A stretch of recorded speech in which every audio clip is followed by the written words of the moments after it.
Hi there, my name is Beck, and you're Rabbi from another planet. Please like, share, and subscribe, and ring that little bell so you're notified when new videos drop. And speaking of new videos dropped, a new video dropped for HBO Max very recently. Wonder Woman 84, or is it called Wonder Woman 1984? I really don't know, or WW84. I don't know.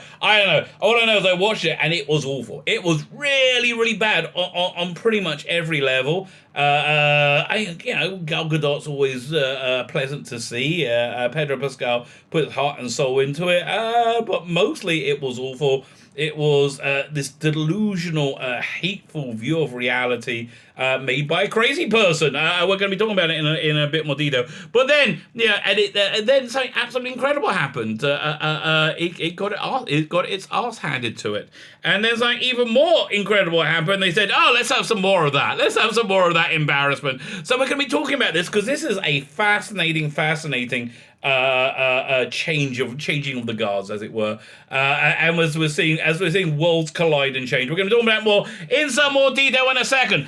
Before we get there, can I ask you guys? I think it's fair to say that information is being somewhat suppressed. You have official voices that are sanctioned, and those official voices have to say the things people want the people in power to say. That free speech is going bye-bye. It's a thing of the past. And YouTube, I believe, suppresses us independent voices. The only way to get around, the only way to really get around this, and thank you very much for YouTube for providing them this platform still, which I think most social medias do not. The only way to get around it, if you can hit the like button, that'd be great. If you can hit the share button, that'd be fantastic. Mostly hit the subscribe button. Oh, yeah, if you can comment as well, that'd be great. I'm behind on my comments. I'm going to reply to everybody today. I do apologize. It's taken me a couple of days to catch up. Most people say Merry Christmas. Like, that's quick. I just reply. But yeah, I will catch up on my... If you're good enough to comment my videos, I will always endeavor to reply. I'm never good at replying to your replies, so I got to catch it in the moment. So if I don't, I apologize. If you subscribe to the channel, you can enter my competition. This prize is giving away on Tuesday. And if you're on my live stream on Tuesday, in the chat, remind me. I meant to give it away last night while I was doing the live stream, watching Wonder Woman 84. Just freaking awful. And I forgot, because the movie's so boring, it made me just forget everything, made me lose the will to live. So anyway, the prize is a reasonably complex one. It takes me time to go through. This is the Rabbi from Another Planet's Christmas stocking. I've been adding things to it all week. And so now one person gets this incredible bundle, which includes Quantum of Solace on Blu-ray, Red Dwarf Back to Earth on DVD, James Bond Legends for PS3, Star Trek, J.J. Abrams Star Trek for PS3. I like this game. Everybody kind of ranks it. I like it. Here's a bit of a rarity. On audio CD, Mechanical Planet. This is an audio adaptation of one of the 1960s Dalek stories, Dalek comic strips, starring David Gerrold, the guy who did the voice of Parker and Thunderbirds. We have CDs galore. We have Melvin Stone Mysteries, Axman Cummers, stars Nicola Bryant. Yes, it even smells good because Nicola Bryant's in it. Starring Nicola Bryant.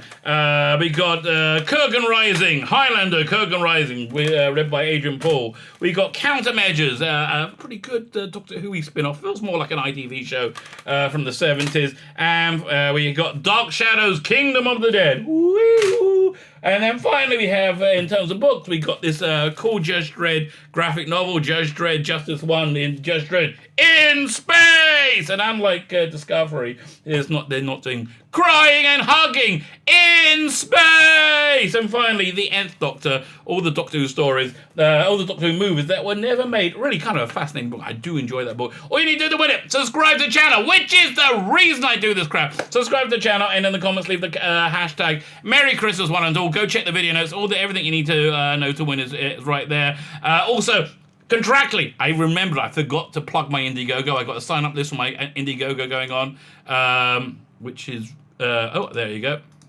Got a sign-up list for my Indiegogo going on for these two graphic novels. If you add your email address to it, that'd be fantastic. I've completely forgotten my videos today, I think. If you add your email address, you get one of these 4 art cards with any purchase. Unless you get the purchase that gives you all 4. In that case, you're going to get a 5th chaser card for free. Thank you very much. I do appreciate you doing all of those wonderful, wonderful things for me.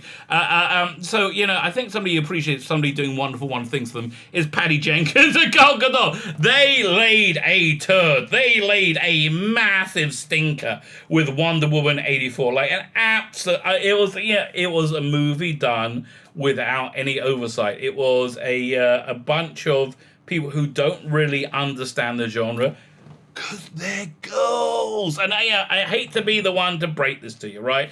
The way superhero movies, much like Star Trek, much like Doctor Who, much like all these things, the way they work best is when you aim them at 8-year-old boys. The Mandalorian aimed at 8-year-old boys, absolutely fantastic. Wonder Woman 84 aimed at 8-year-old girls, I would say, and seemingly made by it as well. The audience isn't there. The audience isn't there. It turns off the traditional comic book audience, me. Whereas I'm somebody who absolutely loved that first movie. I absolutely adored that first movie. I thought it was very, very good. And I don't think it was so anti-feminist either. But you had every guy in the movie was like, ah, ah, hey baby, no, most men aren't rapists. I'm sorry, and to present most men as if they are rapists is a little bit wrong. So anyway, this movie was badly written, full of agenda. Full of Trump derangement syndrome. The Max Lord character was clearly based on somebody crazy's view of the president, right? And it didn't do very well. It got its arse handed to on Twitter, which is the new reality we live in if you're going direct to streaming. You lose that hypnosis, right? You lose the hypnosis. You lose the power of the marketing campaign that you put behind it. And things are laid bare instantly for people to judge on its own merits. And there is no hiding room anymore for making crap, right? There's no hiding room at all. If you want to make crap, you're going to get caught. Tenet is a great example. I finally watched it and went, I can see why that didn't make any money. It was, and again, I love Christopher Nolan's movies. I think it's his weakest movie. It seemed more like a TV movie, to be honest with you.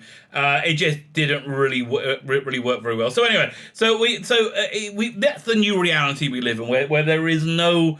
nothing gets any grace anymore, right? Nothing gets everything has to starkly survive on its own merits. And the things that people are putting out from Hollywood just aren't good enough to do that. So that's the new reality. That crashed up against the old reality where they want to create the narrative that something was successful. So they instantly announce it's been greenlit for another sequel, which is exactly what we saw. So what that normally does is it goes, oh my gosh, it must be doing so well. They have so much confidence that they want to do another one, which is exactly why they announced the Rian Johnson trilogy before The Last Jedi came out. They knew it was a stinker. But they wanted to create an atmosphere of it being successful. The rumor was Captain Marvel, the opening weekend, there were a lot of blocks of tickets bought by Disney to inflate the opening weekend numbers. I don't know if that's true or not. I kind of believe it. It makes sense to me that it would be true, because let's say they spend $30 million on tickets that opening weekend, and because of that, they can say we had $100 million opening weekend, right? And because of that, it generates buzz, it generates momentum, and they'll almost certainly triple that 30 million the next weekend. So announcing a sequel to something is normally a way of spinning and think how great things are. But that can only really work if most people haven't seen it. If most people don't have access to it, and now everybody has access to it, you can either get it from HBO Max or you can BitTorrent it. That's just the reality we live in. And when most people have access to it, they know it's crap. And so, you get these conflicting narratives of people seeing and going, that was awful. That made no sense. That was all. And the studio going, it's the bestest ever! Yeah, it's so successful! When you have these competing narratives, or when people know what they see and hear, and they know what the media's telling them, and those things clash. I think the media is the one that normally crumbles and looks stupid. I think in politics as well, we might be seeing something similar to that happening in the next couple of weeks. When the media's telling us one thing, And I think a lot of people are going, it's not what I saw. So let's wait and see. So anyway, so let's read this article from Variety, which came out last night, which to me is a expression of sheer insanity. The sheer insanity that is Hollywood. Wonder Woman 3 in the works with director Patty Jenkins. I tell you, Patty, you were smart to lock down Cleopatra and Rogue Squadron before this steaming turd laid, at the feet of everybody in the world. You were so smart to get those out. This movie may be so bad. It may be so bad it might derail both of those. Right? I don't know. I think Rogue Squadron you're probably okay with. It might end up being a Disney Plus movie. And you certainly sold it in that trailer. But this was terrible. That was coming off the success of Wonder Woman. This was just bad on it. It was a bad script. It was a boring script. It was way too long as a script that you were a co-writer in. It was full of like this hateful ideology, Trump derangement syndrome, man hating, and it was bad special effects, badly executed. It was bad. It was a bad movie. It might be a career-ending bad movie. I don't know if this movie is ever going to get made, or if it will get a theatrical release, or is it going to go direct to streaming. Listen, they announced the Rian Johnson trilogy. Although, you can't underestimate the stupidity of Hollywood. So, are they going to put $200 million into this movie? And I'm telling you, they put $200 million into Wonder Woman 84. I want to know where $100 million went. I think it went to someone's pocket. Fine, let's read the article. Diana Prince is officially heading back to the screen in a third Wonder Woman movie. So they had this announcement already planned, right? Again, this is the old school way of doing things, clashing against the streaming way of doing things, and it's not good. That is not working. Wonder Woman officially heading back to the big screen for a third Wonder Woman movie. Warner Brothers has fast-tracked development on another installment of the DC comic franchise with Gal Gadot to star, the titular heroine Patty Jenkins, back to write and direct. She wrote this garbage. The concluding entry in the superhero trilogy. It's not really a trilogy. There's not really a trilogy in the same way that I think Patty Jenkins described this. It's kind of like James Bond movies, and saying, Dr. No from Russia with Love, and what's that third one? You Only Live Twice. They're not. It's not a trilogy, is it? It's just 3 movies. Or was it Goldfinger? I think I can't. Yeah, maybe Goldfinger was the third one. It doesn't matter. But wasn't really a trilogy. So what does it mean that it's been fast-tracked? They greenlit a script, I think, is what they're saying here, right? I don't think they greenlit filming it, but maybe they have. I don't know. The announcement comes on the heels of the release of Wonder Woman 84, the studio's superhero sequel that debuted on the company's streaming service and in selected movie theaters on Christmas Day. Warner Brothers said the third Wonder Woman movie will have a traditional theatrical release. In 4 screens. The Wonder Woman opened in the first in 2017. Opened in over 4,000 screens. I can't imagine how many few screens this opened in. As fans continue to embrace Diana, we vomited it back at you. That's the thing. This is the spin you can't get away with anymore. Don't shit on my step and call it chocolate. That's what it is. As fans around the world continue to embrace Diana Prince, driving the strong opening weekend performance of Wonder Woman 84.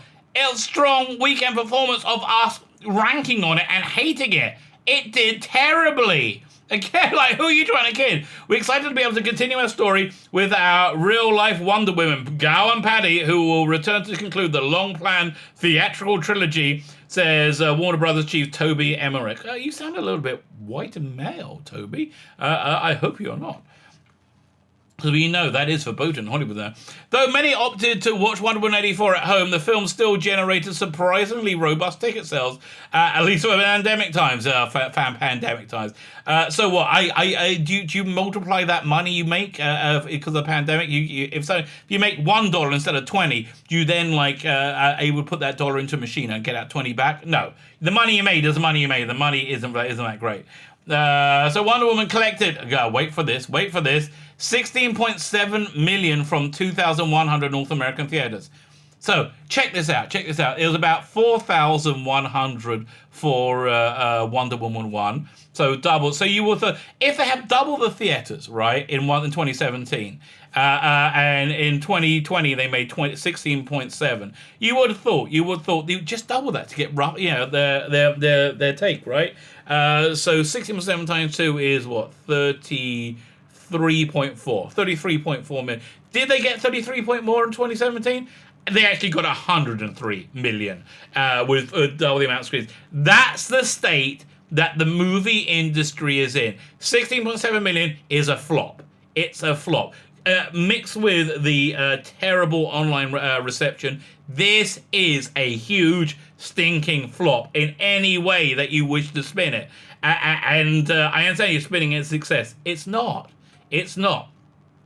The best opening weekend to date in the coronavirus era. You mean what? Since we've been locked in our homes and everything's closed, including the cinemas that nobody wants to go to. In terms of HBO Max viewers, the studio said it nearly half the platform's subscribers watched the movie on Friday, with millions more viewing through cable and wireless access.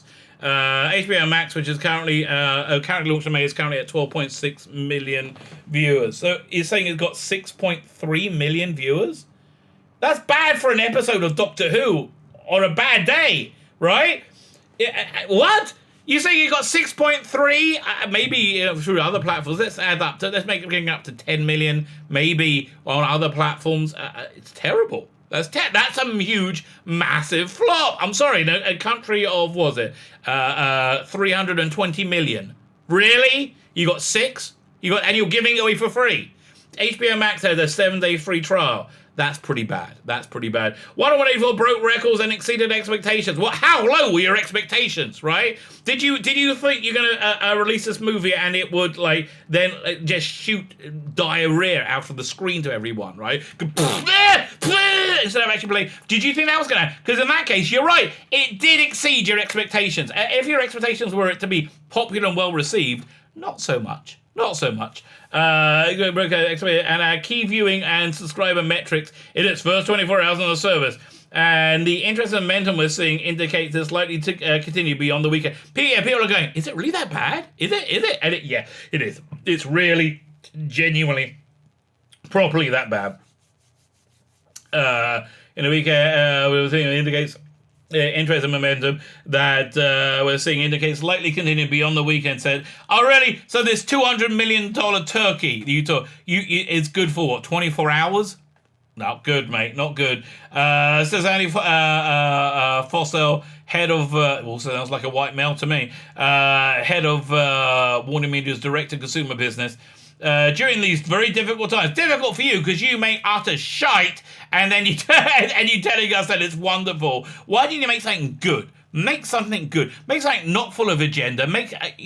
Wonder Woman 1, right? Wonder Woman 1 had a good story. One of the things I hated about this movie was in the first one, Diana actually had a real story. Had a story where she encountered the horrors of the world and World War One. You had that incredible heroic scene where she steps out onto no man's land, and it's wonderful, right? It was absolutely wonderful. None of that in this movie. You get very bland Mary Sue, which is pretty bad when you turn a godlike character into a Mary Sue, right? You make them into a boring, with no. With no struggle whatsoever. It was just a boring movie with boring one-dimensional characters that didn't really do anything. And really, in the end, it was the villain that saved the day because he's the one who renounced his villainy in the end to embrace the tender love of his family, right? And there's so many other things as well. Steve Trevor comes back. Chris Pine comes back. And he's not back. He's inhabiting the body of somebody else, and they have sex. Did they even sleep with each other in the first movie? They have sex without consent. I mean, maybe that guy's married. Maybe that guy's dating someone. Maybe that guy's gay. What's happened to all this touching without consent? And they put him in danger over and over again without this guy's consent. I don't understand. If something is wrong, then it's universally wrong. If something's not wrong, then it's not. You Hollywood weirdos, really just, you need a service. You need to hire me, okay? You need to hire me to tell you, like, to be like, seeing eye dog and go, hey, dude, that looks terrible. No, don't do that. Don't do that. During the very difficult times, it was nice to have families have an option of enjoying this uplifting film at home, where theatre viewing wasn't an option. Nothing is known of the final chapter of Wonder Woman trilogy. They're probably working on the script. Will it happen? Who knows? The sequel, which had been delayed numerous times amid pandemic, starred Kristen Wiig playing Kristen Wiig, doing Kristen Wiig. It wasn't that really like, when we all went, Kristen Wiig as a supervillain, that's weird. Yeah, it was weird. It didn't really work as a villain. Cheetah Petroscales, the overtop businessman who spends a lot of time in the White House. I wonder who you try with big hair. I wonder who you're trying to be. And Chris Price love interest, Steve Trevor. Gal Gadot's Wonder Woman will next be in Zack Snyder's four-part cut of Justice League, which I'm expecting to be much better, due in 2021. I think it's March. I think they're saying March 2021. So there you go. We have the old way of doing things meet the new way of doing things. We have the old spin, the old lies, the old nonsense being presented to us when we all know the king has no clothes. That's why I'm going to spell again. Can you hit the subscribe button? It's having independent voice. And I would say do this with other YouTubers as well. Any YouTuber you like, can you go ahead and can you subscribe to them? Because having these independent voices, out there on media is really something so desperately important for these trying times in which we're living in. My name is Sheila Beck, and you are Rabbi from another planet. Please like, share, and subscribe, and ring that little bell to be notified when new videos drop. And don't forget, go check out my Indiegogo. Go check the link and add your email address to that sign up. Thank you so much. Have yourself a fantastic day.